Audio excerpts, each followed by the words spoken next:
সকাল ৯টা অনেক আগেই পেরিয়ে গেছে। ছোট্ট ভাড়া বাসাটার জানালা দিয়ে রোদের আলো বিছানার এক কোণে এসে পড়েছে। ঘর জুড়ে এক ধরনের অদ্ভুত নীরবতা। সেই নীরবতার মাঝেই নমি শেষবারের মতো চারপাশে চোখ বুলিয়ে নিল। যতটুকু দরকার ঠিক ততটুকুই যত্ন নিয়ে গুছিয়ে রাখলো সবকিছু। আলমারির ভাঁজ করা কাপড়, রান্নাঘরের ধোয়া বাসন, টেবিলের উপর রাখা নিদের ছোট্ট দুধের বোতল, সব যেন নিজের জায়গা মতো দাঁড়িয়ে আছে। অথচ এই ঘরের কত অগোছালো হয়ে আছে তার জীবন। সবকিছু গুছিয়ে শেষ করে ধীরে ধীরে এসে বিছানার এক কোণে বসে পড়ল সে। বসতে বুকের ভেতর জমে থাকা দীর্ঘশ্বাসটা যেন বেরিয়ে এলো। চোখের পানি আর কোনোভাবেই থামানো যাচ্ছে না। যতবার নিজেকে শক্ত রাখার চেষ্টা করছে ততবারই চোখ ঝাপসা হয়ে আসছে। কি সুন্দর একটা সংসারের স্বপ্ন দেখেছিল সে। কত বিশ্বাস নিয়ে, কত ভালোবাসা নিয়ে একদিন বাবা মায়ের অবাধ্য হয়ে বাড়ি ছেড়ে রায়হানের হাত ধরে বেরিয়ে এসেছিল সে। যদিও আফতাব হোসেন অনেকবার নমিকে বুঝিয়েছিল যে রায়হান ভালো ছেলে নয়, কিন্তু নমি শোনেনি। ওর মনে হয়েছিল ভালোবাসা থাকলে মানুষ সব কিছু জয় করে নিতে পারে। আজ হয়তো বাবা মা রেগে গিয়ে এসব বলছে, কিন্তু একদিন সব ঠিক হয়ে যাবে। যখন সে সুখের সংসার করবে তখন ঠিক সবাই মেনে নেবে। সুখ নামের শব্দটা একদিন ঠিক তাদের দরজাতেও কড়া নাড়বে। কিন্তু বাস্তবতা স্বপ্নের মতো এতটা সহজ ছিল না। প্রথমে কিছুদিন ভালো থাকার পর নিধি যখন তার গর্ভে এলো, তখনই নমি বুঝতে পারল যে সুখের জন্য সে সব কিছু ছেড়ে এসেছিল, সেই সুখ তার ভাগ্যে লেখা ছিল না। সংসারের অভাব, অশান্তি, দুশ্চিন্তা সব একসঙ্গে এসে তাকে এমনভাবে ঘিরে ধরল যে নিঃশ্বাস নেওয়াটাও কঠিন হয়ে উঠল। আর এদিকে আফতাব হোসেন, তিনিও সত্যি বদলে গিয়েছিলেন। নমি যখনই বাবার বাড়ি যেত তিনি কখনো তাকে ফিরিয়ে দিতেন না। আগের মতোই খোঁজ নিতেন, খাওয়াতেন। রায়হান এলেও সম্মান করতেন। জামাইয়ের প্রাপ্য আদর আপ্যায়নে কোনো কমতি রাখতেন না। কিন্তু কোথায় যেন একটা অদৃশ্য দেয়াল দাঁড়িয়ে গিয়েছিল। যে মানুষটা একসময় মেয়ের হাসিতে নিজের পৃথিবীর সুখ খুঁজে পেতেন, সেই মানুষটার চোখে আর আগে সেই উচ্ছ্বাস দেখা যেত না। ভালোবাসা ছিল, দায়িত্ব ছিল, মায়াও ছিল, কিন্তু সেই নির্ভর প্রাণ খোলা বাবাটা যেন কোথাও হারিয়ে গিয়েছিল। এরপর থেকে বাবার কাছে কোনোদিন মুখ খুলে কিছু বলতে পারেনি নমি। একবার তো নিজের হাতেই বাবার কলিজাটাকে টুকরো টুকরো করে দিয়েছে সে। এরপর আবার কোন মুখে গিয়ে বলবে, বাবা আমি ভালো নেই? কথাটা ভাবতেই বুকের ভেতর জমে থাকা সব কষ্ট একসঙ্গে বেরিয়ে এলো।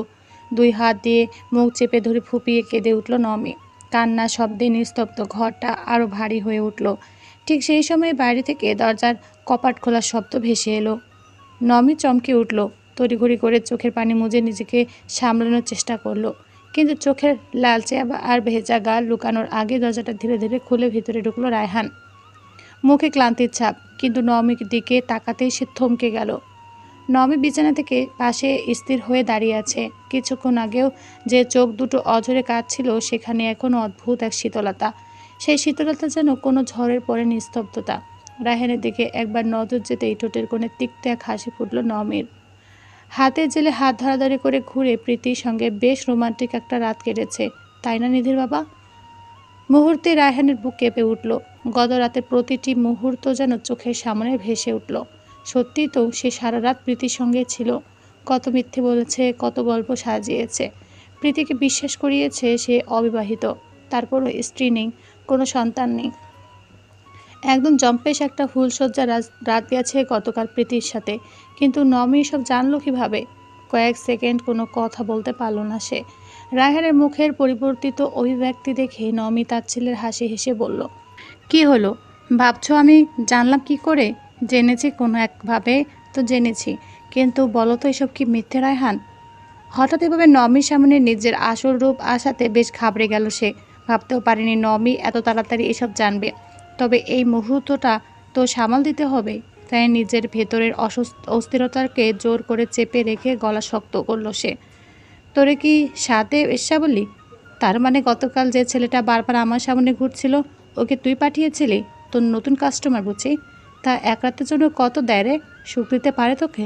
ঘৃণায় গা গুলিয়ে এলো নমির। অবাক দৃষ্টিতে তাকালো রায়হানের দিকে। ওর ভাবতেও কষ্ট লাগছে, একদিন এই জানোয়ারের জন্য নিজের বাবাকে কষ্ট দিয়েছে সে। নিজের বাবাকে সকলের সামনে হাসির পাত্র বানিয়েছে। কি রে, বলি না যে তোর শাহজাহান লাং বোধ হয় আর সুখ দিতে পারে না, তাই তার ছেলের নিত্যদিনের কাস্টমার হয়েছিস?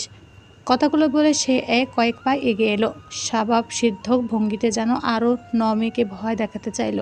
কিন্তু এবার আর আগে সেই নমি নেই। সে ধীরে ধীরে বিছানার নিচে হাত বাড়িয়ে একটি ধারালো বটি বের করে নিজের সামনে ধরে দাঁড়ালো। অস্ত্রটা কারো দিকে তাক করে নয়, বরং স্পষ্ট সতর্কবার্তার মতো নিজের সামনে ধরে রাখলো। তার চোখে এবার আর ভয় নেই। সে রায়হানকে ধাক্কা মেরে কঠিন কণ্ঠে সে বলল, খবরদার আর এক পা এগোবে না রায়হান। অনেক হয়েছে, সত্যি অনেক হয়েছে। তুমি হয়তো ভুলে যাচ্ছ আমি একজন নারী, আর একজন নারী চাইলে একটা সংসার যেমন ভালোবাসা দিয়ে নিজের হাতে জাদুতে সাজিয়ে তুলতে পারে, ঠিক তেমনি অপমান আর চরিত্রে দাগ পড়লে সেই সংসার ধ্বংস করতে পারে। নমির কণ্ঠ যেন কেঁপে উঠল, তবু প্রতিটি শব্দ ছিল দৃঢ়। এতদিন তুমি যখনই আমার গায়ে হাত তুলেছ, আমার চরিত্র নিয়ে কথা বলেছ, আমি চুপচাপ সব সহ্য করেছি। ভেবেছি একদিন হয়তো বদলে যাবে। নিধির মুখের দিকে তাকিয়ে বারবার তোমাকে ক্ষমা করেছি। নিজের কষ্ট, নিজের অপমান সব গিলে ফেলেছি। সে এক মুহূর্ত থামল, চোখ বেয়ে আবারও টপ টপ করে পানি গড়িয়ে পড়তে লাগলো। কিন্তু একটা কথা জানো, একজন স্ত্রী সব কিছু সহ্য করতে পারে। অভাব সহ্য করতে পারে, অপমান সহ্য করতে পারে, এমনকি স্বামীর রাগও সহ্য করতে পারে। কিন্তু যেদিন সে জানতে পারে তার স্বামী অন্য একজন নারীর হাত ধরে নতুন স্বপ্ন দেখতে, অন্য একজন নারীর সাথে রাত কাটিয়েছে, নিজের ভালোবাসার মানুষটার শরীর জুড়ে অন্য কারো স্পর্শ, ঠিক সেদিনই তার ভেতরে সব কিছু মরে যায়। গতকাল তুমি যখন নিজের স্ত্রী সন্তানকে ভুলে অন্য নারীতে মত্ত ছিলে, ঠিক তখনই আমার কাছে তুমিও মারা গেছো রায়হান।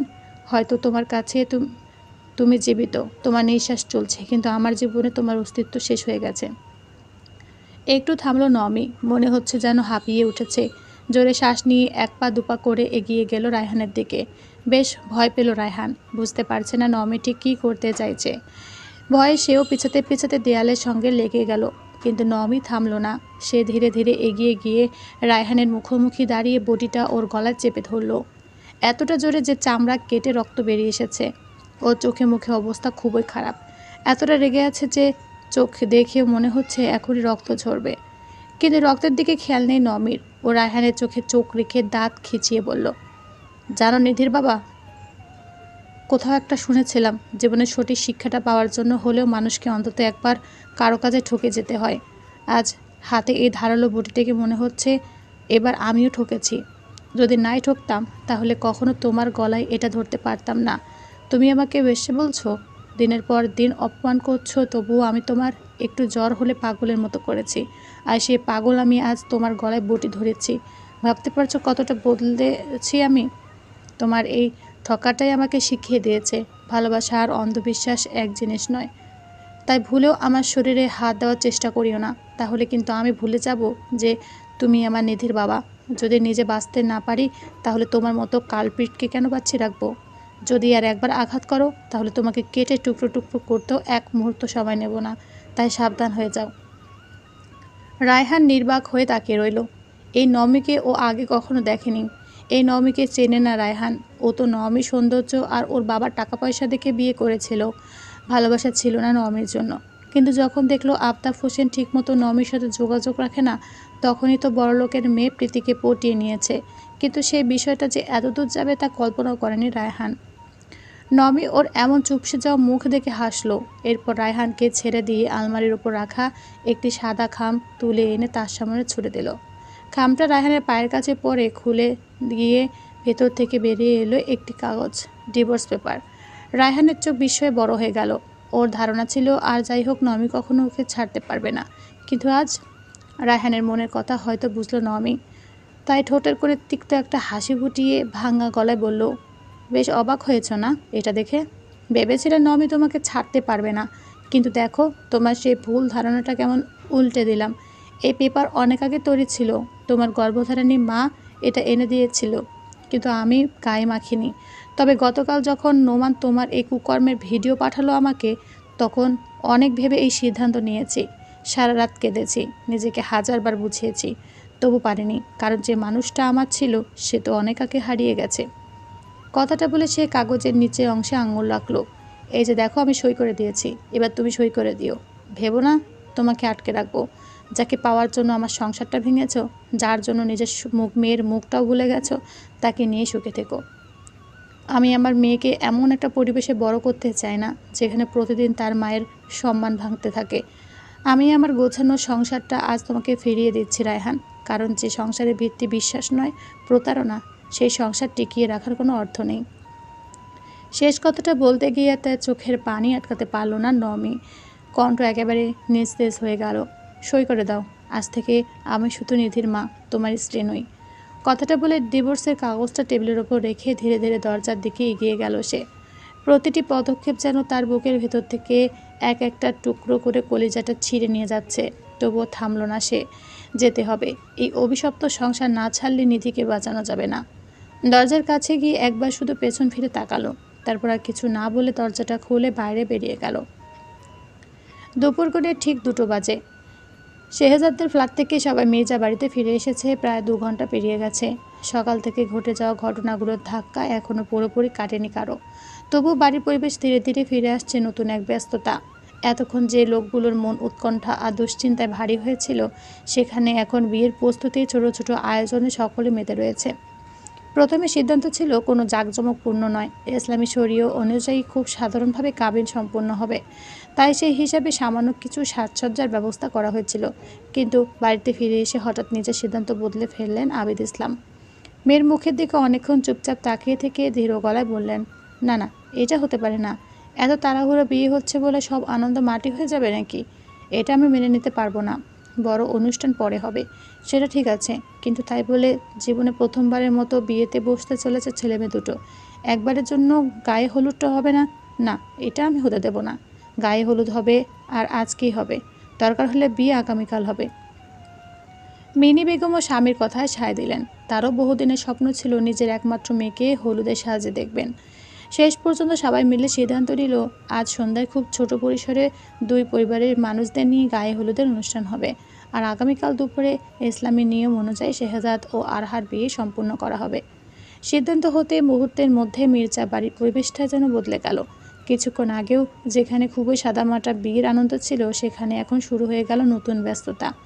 কেউ ফুল আনতে ছুটছে, কেউ হলুদ বাড়ছে, কেউ অতিথিদের বসার ব্যবস্থা করছে। দুঃখের দীর্ঘ রাত পেরিয়ে অবশেষে যেন এই বাড়িতে আনন্দের আলো একটু একটু করে ফিরে আসতে শুরু করেছে। কিন্তু এই আনন্দের মাঝেও একজন মানুষ যেন সম্পূর্ণ আলাদা হয়ে বসে আছেন। আজ বাড়িতে ছেলের বিয়ের আয়োজন, এমন একটা দিনে তো তার খুশিতে ভরে থাকার কথা, অথচ বুকের ভেতরটা বারবার মুচড় দিয়ে উঠছে। মির্জাবাড়ির প্রধান গেটের পাশে বহু বছরের পুরনো সে বিশাল আম গাছটার নিচে একটি কাঠের চেয়ার পেতে নীরবে বসে আছেন আফতাব হোসেন। এই গাছটা নবমীর জোড়াজুড়িতেই কিনেছিলেন তিনি, পরে মেয়েটা নিজ হাতে লাগিয়েছে। এরপর থেকে সে কি যত্ন গাছটার। গাছে আমের মুকুল এলে কি খুশি হতো মেয়েটা। অথচ আজ দেখো গাছে মুকুল এলো, আম হলো, সবে পেরেও খেলো, কিন্তু যার লাগানো গাছ সেই নেই। মেয়েটার সাথে কথা হয়, কিন্তু ওই আর কি বাধ্য হয়ে বলার মতো কথা হয়। আজ যেন বড্ড মনে পড়ছে মেয়েটাকে। ওকে নিয়ে কত স্বপ্ন ছিল। নিজের হাতে লেখাপড়া করাবে, মেয়ের পরের ঘরে হাসি মুখে বিদায় দেবেন, সুখের সংসার দেখতে পাবেন। একজন বাবা যতটুকু স্বপ্ন থাকে সেটা একটাও তো পূরণ হলো না। ভালোবেসে বাড়ি ছেড়ে চলে যাওয়ার দিনটা শুধু মেয়েকে হারাননি আফতাব হোসেন, নিজের বুকের একটা অংশ হারিয়েছিলেন তিনি। রাগ করেছিলেন, অভিমান করেছিলেন, নিজের মুখে কঠিন কথাও বলেছেন, কিন্তু তাই বলি কি মেয়ের উপর থেকে বাবার মন বদলে যায়? বাবারা হয়তো ক্ষমা করতে দেরি করেন, কিন্তু ভালোবাসা তো আর ছেড়ে দিতে পারেন না। এসব ভেবে অজান্তেই তার চোখের কোণ বেয়ে এক ফোঁটা অশ্রু গড়িয়ে পড়ল। নিজের মনে ফিসফিস করে বললেন, আল্লাহ, বুকটা ভীষণ পুড়ছে, কেন জানি খুশি হতে পারছি না। আজ যদি আমার নবমীটাও থাকতো এখানে। কথাটা শেষ করে দীর্ঘশ্বাস ফেললেন আফতাব হোসেন। নিজে থেকে যে ফোন করবেন সেটাও তার দ্বারা হবে না, যতই কষ্ট হোক। বছরের পর বছর ধরে জমে থাকা অভিমান আর আত্মসম্মান তাকে আটকে রেখেছে, তাই চাইলেও কল করা হয়ে ওঠে না। কেন জানি নিজেকে হাজার চেষ্টা করেও আর সামলাতে পারলেন না তিনি। মাথা নিচু করে অঝরে কাঁদতে লাগলেন। এমন সময় হঠাৎ করে ঘাড়ে হাত পড়লে চমকে উঠলেন তিনি। মাথা তুলে উপরে তাকাতে চমকে উঠলেন, তার সামনে তার আদরের ধন দাঁড়িয়ে আছে। একবার মনে হলো ভুল দেখছে, কিন্তু যখন নমি বাবা বলে ডাকলো তখন যেন হতবিহ্বল হয়ে গেলেন। অন্যমনস্ক চোখে একবার তাকিয়ে পর মুহূর্তে তার শরীর কেঁপে উঠল। নমিও কয়েক মুহূর্ত বাবার দিকে তাকিয়ে রইল। কেউ কোনো কথা বলল না। দুজনের মাঝখানে দাঁড়িয়ে রইল কয়েক বছরের অভিমান, না বলা হাজারো কথা আর অগণিত কষ্ট। হঠাৎ করে নবমী আফতাব হোসেনের পায়ের কাছে এসে বসে পড়ল। দু হাত দিয়ে শক্ত করে আফতাব হোসেনকে ধরে হাঁটুর ওপর মাথা ফেলে বলল, ভাইয়ের এই বিয়ের দিনে আমাকে মিস করেছিলে বাবা? আফতাব হোসেন স্থির, একটা কথাও বললেন না। এবার ফুঁপিয়ে উঠল নমি, কাঁদতে কাঁদতে বলতে লাগলো, আমি জানি তো বাবা তুমি মিস করছিলে আমায়, না হলে আমার লাগানো গাছের নিচে বসে এভাবে কাঁদতে না। সকলে কত আনন্দ করছে একমাত্র তুমি ছাড়া। আফতাব হোসেন আরও কিছু বললেন না, কিন্তু নমি থেমে রইল না। সে কাঁদতে কাঁদতে বলল, তোমার মনে আছে বাবা আমার জ্বর হলে তুমি কতটা অস্থির হতে? মা সারাদিন সংসারের কাজ নিয়ে ব্যস্ত হলেও তুমি আমাকে নিয়ে মেতে থাকতে। এরপর আমাকে আর শেহজাদকে দুই পাশে নিয়ে সুন্দর করে আইকো গোহায় গানটা গাইতে। আজকে একবার গাইবে বাবা প্লিজ? ও বাবা প্লিজ গাও না প্লিজ বাবা। এতক্ষণ নিজেকে সামলে রাখলেও আর সামলাতে পারলেন না আফতাব হোসেন। চেয়ার থেকে নেমে এসে দু হাতে নওমের মুখটা উপরে তুলে কপালে চুমু দিয়ে বুকের সাথে জড়িয়ে নিয়ে হাওমা করে কেঁদে উঠলেন। সিমরান এসেছিল এদিকে কোনো একটা কাজে, বাবাকে এভাবে কাঁদতে দেখে দৌড়ে এসে জড়িয়ে ধরল। আফতাব হোসেন দু হাতে দুই মেয়েকে জড়িয়ে নিয়ে গেয়ে উঠলেন, আয় রে আমার কাছে আয় মামুনি। নওমি সিমরান বাবার বুক থেকে কান্নারত অবস্থায় মুগ্ধ নয়নে বাবার ভাঙা গলায় গান শুনতে লাগলো। গানটা শেষ হওয়ার আগেই তিনজনের কান্না এক হয়ে গেল। এত বছর ধরে বুকের ভেতর জমে থাকা অভিমান যেন প্রতিটি শব্দের সঙ্গে গলতে শুরু করলো। দুই মেয়েকে বুকে নিয়ে গানটা শেষ করলেন আফতাব হোসেন। গানটা শেষ হতে নওমি চোখের পানি মুছে দিল আফতাব হোসেনের। এরপর ডান হাতটা আঁকড়ে ধরে তাতে চুমু দিয়ে বলল, বাবা আমাকে ক্ষমা করে দাও, আমি অনেক বড় ভুল করেছি বাবা। তোমার কথা না শুনে নিজের জীবনটা নিজের হাতে নষ্ট করে ফেলেছি। তুমি বলেছিলে রায়হান ভালো ছেলে না, আমি বিশ্বাস করিনি। আমি ভেবেছিলাম সবাই আমার ভালোবাসার বিরুদ্ধে, কিন্তু তুমি ঠিক ছিলে বাবা, আমি ভুল ছিলাম। আফতাব হোসেন কাপা হাতে মেয়ের মাথায় হাত রাখলেন, তুই তো আমার সন্তান, আমার বড় সন্তান। তোর কাছে বাবা হওয়ার, বাবা ডাক শোনার প্রথম অনুভূতি পেয়েছি আমি। এভাবে কাঁদিস না মা, কলিজাটা যে ছিঁড়ে যায় মা। নমি শুনল না, সে আরও শক্ত করে বাবার পা জড়িয়ে ধরে শিশুর মতো কাঁদতে লাগলো। আমি এসব শুনতে চাই না বাবা, আমি আমার আগের বাবাকে ফিরে পেতে চাই। আমার সেই বাবাকে চাই যে ভালোবেসে আমাকে পুতুল বলে ডাকতো, জ্যান্ত পুতুল বলতো, সেই বাবাকে চাই আমি।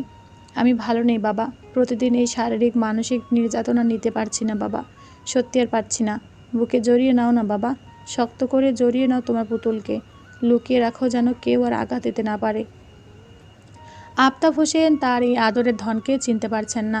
এতদিন রাগের মাথায় তেমন একটা খেয়াল না করলেও আজ যেন বড্ড অসহায় লাগছে তার জ্যান্ত পুতুলকে দেখে। এটা কি হয়েছে তার পুতুলের? চোখ, চুল, মুখ সব কিছুতেই কেমন বিষাদের ছাপ। আফতাব হোসেনের বুকটা হু হু করে উঠল। আজ প্রথমবার নিজের ওপর ভীষণ রাগ হলো।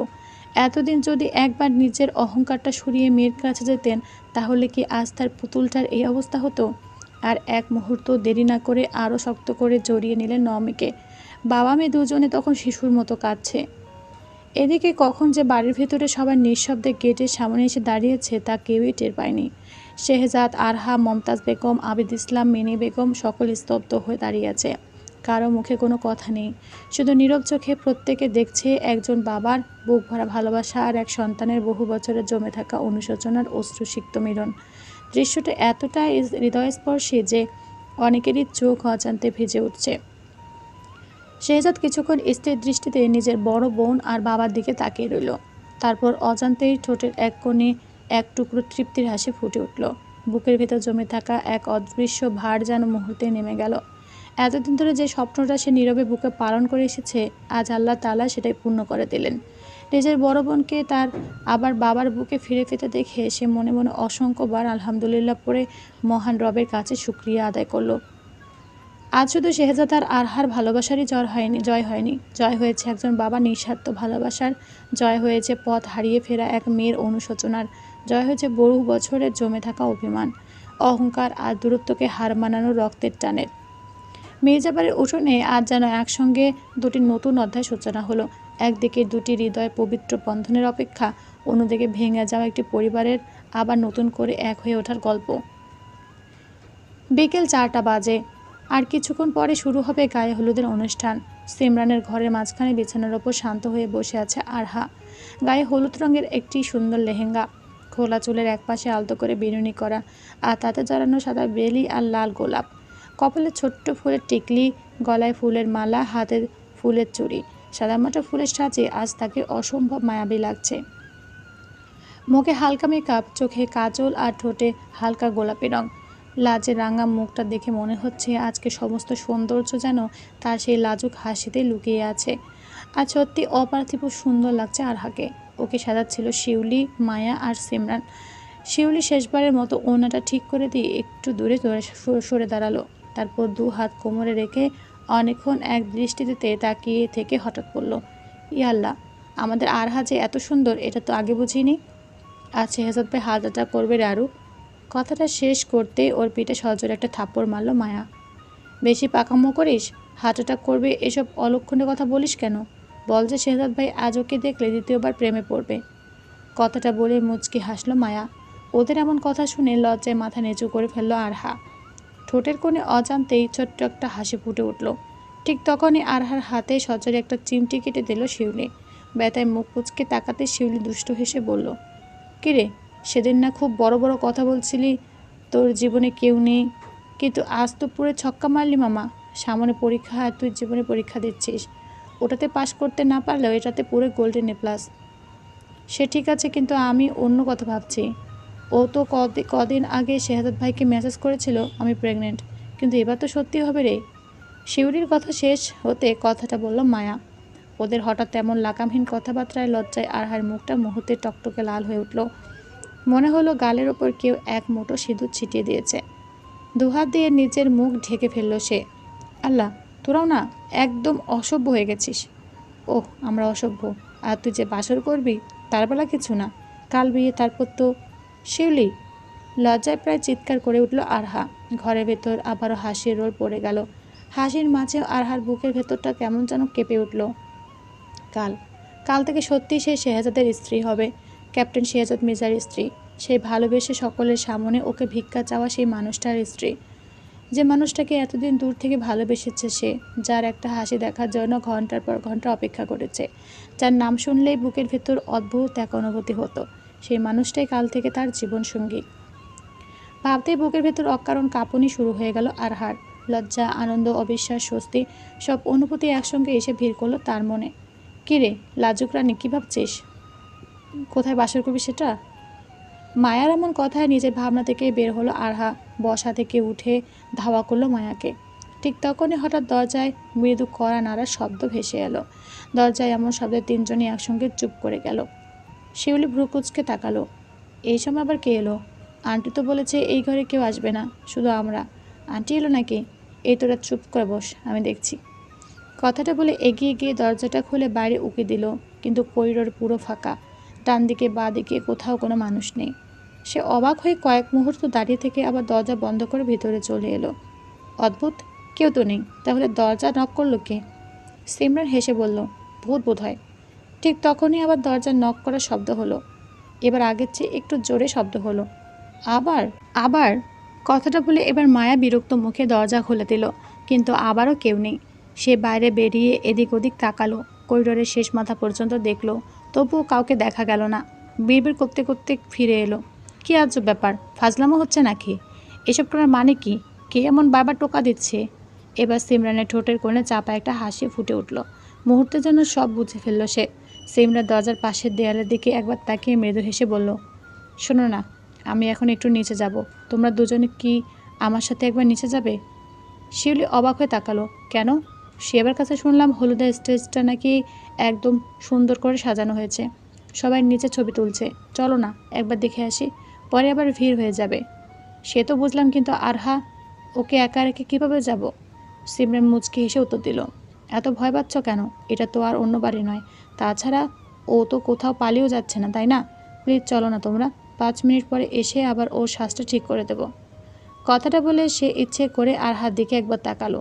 আরহা কিছু বুঝতে না পেরে শুধু মাথা নাড়ল। তিনজনই ঘর থেকে বেরিয়ে যেতে পাশের ঘর থেকে ধীরে ধীরে বেরিয়ে এলো একটি লম্বা ছায়া। ক্যাপ্টেন শেহজাদ মির্জা। এতক্ষণ ধরে নমির ঘরের ভিতরে দাঁড়িয়েছিল সে। প্রথমবার দরজার নক করে লুকিয়েছিল, দ্বিতীয়বারও একই কাজ করেছে। অবশেষে সুযোগ মিলতেই বুক ভরে একটা দীর্ঘশ্বাস ছাড়ল। সেই ফ্ল্যাট থেকে আসার পর থেকে একবারের জন্য আরহার সঙ্গে একা কথা বলার সুযোগ পায়নি সে। কেউ না কেউ সবসময় ওকে ঘিরে রেখেছে। কয়েকবার ট্রাই করেছে সকলের সামনে দিয়ে আসার, কিন্তু পরক্ষণে পিছিয়ে গেছে। সবাই যদি ওকে নিয়ে মজা করে তখন মান সম্মান শেষ। তাই উপায় না পেয়ে শেষমেশ এই বুদ্ধিটা খাটাতে হলো। আর এক সেকেন্ডও সময় নষ্ট করল না শেহজাদ। চারপাশে একবার ভালো করে নজর বুলিয়ে ধীরে ধীরে দরজা খুলে ভিতরে ঢুকলো। ভিতরে ঢুকেই খুব আস্তে করে দরজাটা বন্ধ করে দিয়ে পিছনে ফিরে তাকাতেই চোখ গিয়ে থামলো আরহার ওপর। সে আর চোখ ফেরাতে পারল না।